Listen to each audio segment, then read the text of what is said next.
En California, la Ley de Equidad en el Empleo y la Vivienda prohíbe el acoso y la discriminación por identidad de género, expresión de género, transición u orientación sexual. La expresión de género es el aspecto o comportamiento relacionado con el género de una persona.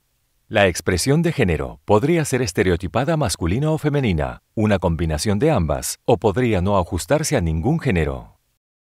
La identidad de género es la comprensión interna de una persona de su propio género, que podría ser masculino, femenino, una combinación de masculino y femenino, ni masculino ni femenino, un género diferente del sexo de la persona asignado al nacer o transgénero. Transgénero se refiere a personas cuya identidad de género difiere del sexo asignado al nacer. Una persona transgénero podría o no tener una expresión de género que sea diferente de las expectativas sociales del sexo que se le asignó al nacer. La transición es el proceso en el cual una persona comienza a vivir como el género por el cual se identifica. La ley protege a los empleados que están en transición, que han hecho la transición o que se puede percibir que están haciendo la transición a un género diferente al asignado al nacer. La orientación sexual es la heterosexualidad, la homosexualidad o la bisexualidad. Hostigamiento o discriminación por parte de supervisores. La siguiente conducta por parte de supervisores es ilegal en virtud de la Ley de California. Participar de acoso o discriminación que afecte a acciones relacionadas con el empleo como la contratación, el despido, el descenso de categoría o el ascenso. Por ejemplo, negarse a ascender a una mujer sin otro motivo que el hecho de que no se vista de una manera estereotipada femenina, o el despido de una empleada, empleado, que se está sometiendo a una cirugía de cambio de sexo o que la está planificando. Exigir a los empleados que toleren el acoso como condición de empleo. Por ejemplo, un gerente de depósito les dice a sus empleados que simplemente tendrán que ignorar los insultos homofóbicos de sus compañeros de trabajo, porque es algo habitual entre operarios. Acosar o discriminar a los empleados debido a una percepción que no es cierta.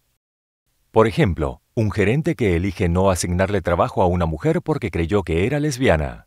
Su orientación sexual es irrelevante en este escenario. Ella está protegida de cualquier manera. Tomar decisiones en cuanto al empleo o hacer comentarios basados en estereotipos sexuales.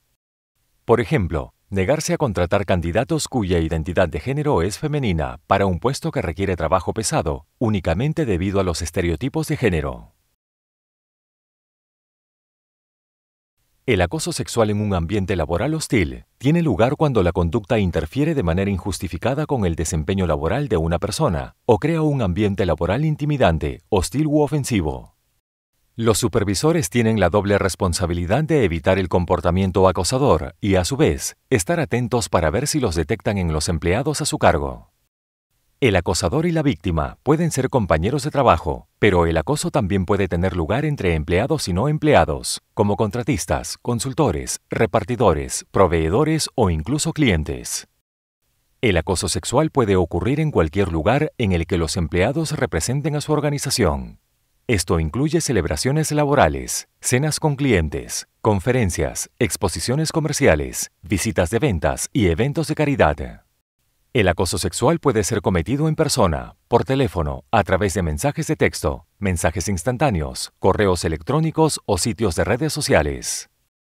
El acoso en un ambiente hostil puede afectar a cualquier persona en el lugar de trabajo, incluso los empleados que no fueron directamente acosados pero fueron testigos de una conducta ilegal, podrían ser víctimas.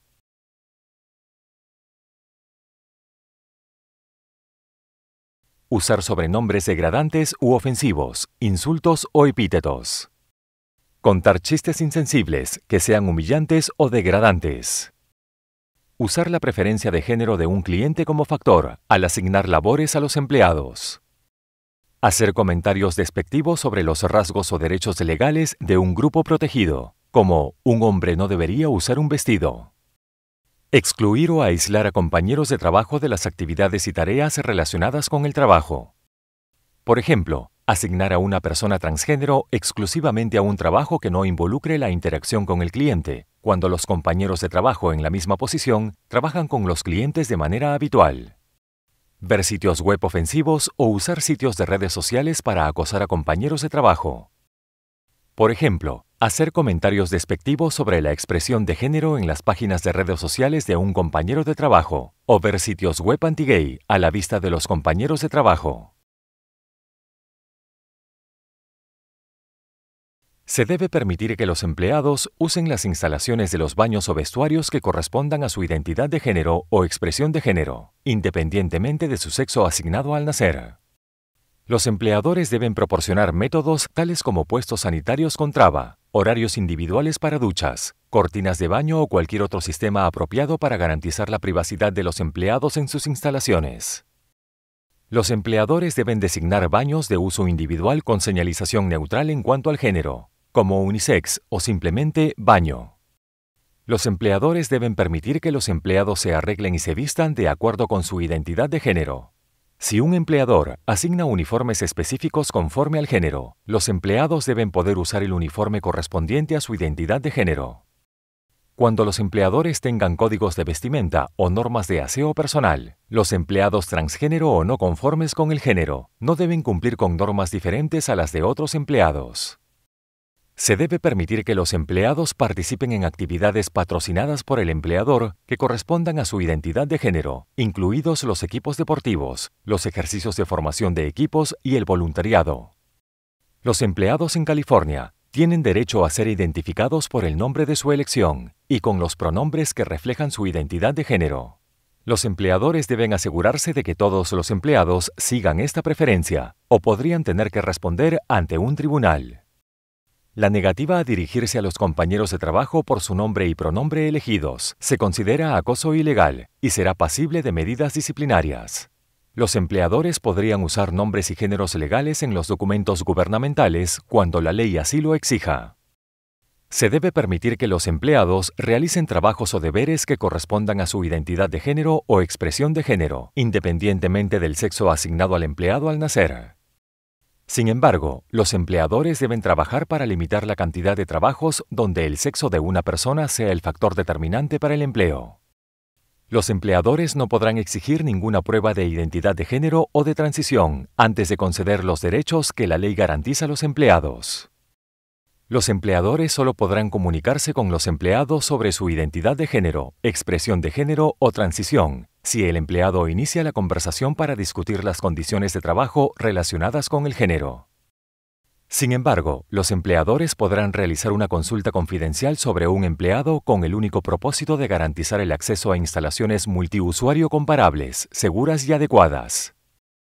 La ley prohíbe a los empleadores preguntar o solicitar documentación como prueba del sexo, el género, la identidad de género o la expresión de género de una persona como condición para el empleo.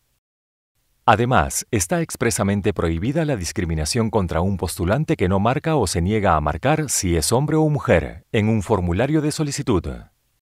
Los empleados tienen derecho a denunciar el acoso o la discriminación ante el Departamento de Equidad en el Empleo y la Vivienda, hasta por un año, desde la primera instancia de mala conducta. El Departamento de Equidad en el Empleo y la Vivienda, DFEH, por sus siglas en inglés, investigará la denuncia y ayudará con un acuerdo o proporcionará asistencia legal si es necesario. Asimismo, las víctimas podrán buscar ayuda en forma privada a través de un tribunal civil, sin perder ese derecho al presentar una denuncia ante el DFEH. Las víctimas de acoso o discriminación tienen derecho a recibir una indemnización por daños y perjuicios compensatorios.